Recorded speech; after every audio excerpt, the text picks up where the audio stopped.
Well, I met him through this lad I always used to see at the Hacienda. I never knew his name. It was just a lad I was on nodding terms with.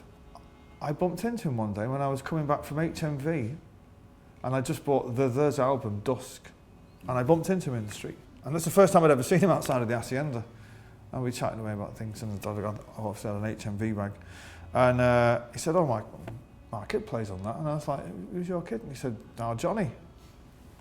And I was like, wow. And then he got to that I was in a band called Oasis, and he said, oh, give us your demo tape, and I'll play it to our kid. I must have gone home and got it for him, and then about 2 hours later he called me. Johnny Marr called me on my phone. And he was the first person to ever get it out of the 5 people in the band and the 5 people who hung around the band. And I remember on the second night that I met him, he took us out for a Japanese meal, him and his missus Ange. I'd never had a Japanese meal before. And we went back to his house, his fucking massive house in South Manchester. And it was just great. And then it was a funny thing, because the very next day we had a gig in Glasgow, and it was the gig at King Tut's. Oh, right, yeah. And then the day after that was my birthday, so that was a fucking good weekend. Yeah.